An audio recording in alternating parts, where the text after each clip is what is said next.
So I ordered a new ant colony online. Here's what happened.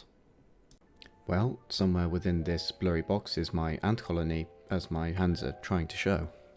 I'm going to speed up the rest of the unboxing since you probably didn't click to see me open the big blurry box slowly. I'm also a danger to society with a knife, so best to get this over quickly. Here are the ants. Their test tube is kinda dirty, so I'm going to also move them to a new home in this video. If ants could talk, I'd like to think they would be thanking me, as nobody ever gave me a brand new home for free.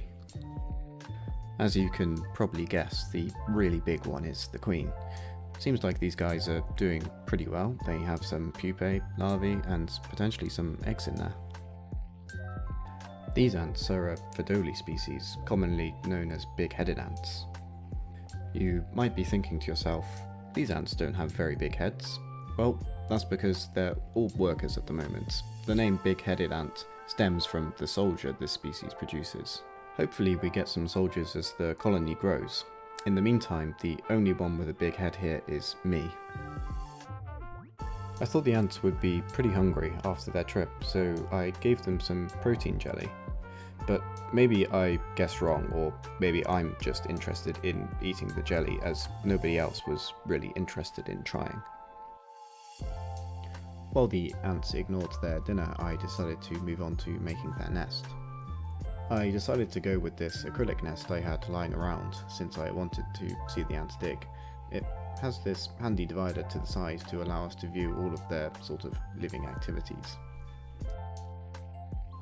Now, let's add some things to the nest, starting with a pair of earplugs so I can't hear their tiny little screams, a water drinking tap and some little food bowls,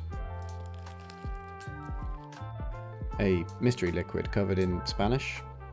Not really sure what this is, but I'm sure the ants will like it.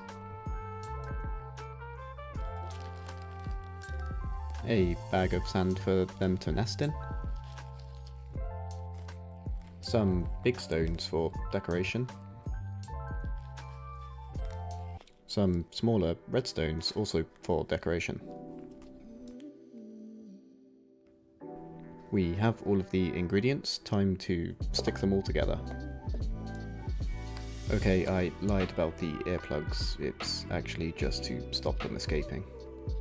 While I open this bag of sand and pour half it over the table, I would just like to take a moment to pause and let you guys enjoy the sound of sand being poured.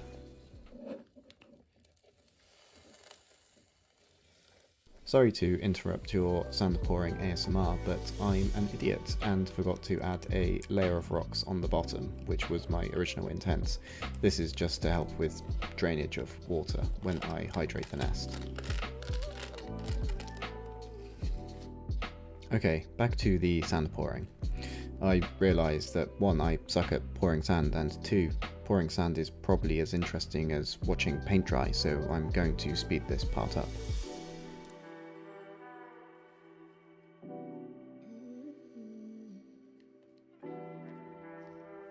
Now it's the turn of the red gravel things. You can see I've already spilt half of the sand, so there's a nice thin layer already in the outworld area where the ants will forage. So I'm just going to quickly sprinkle some of these guys in.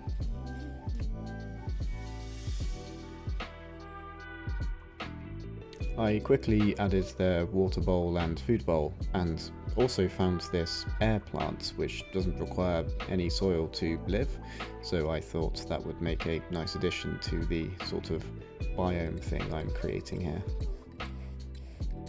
Don't mind me just casually watering my ants. It also looks like I'm just watering the sides, but trust me, water is going into the nest. They need it to be a bit wet so they can actually dig in the sand. Now all of the hard work is done. In theory we can just add the ants. Of course I didn't make this easy and tumbled them a bit as I added them into their new home. The ants started exploring immediately, which was a good sign. I tried placing them as close as possible to this little hole so that they could actually start building their nest in the viewable area. I even tried to give them a helping hand, but failed massively. and the ants probably thought, thanks for nothing. Much like me, a fully grown adult, the ants thought the first priority was to just play in the sand. To be fair, this is understandable, since who doesn't like digging the biggest hole possible when they go to the beach?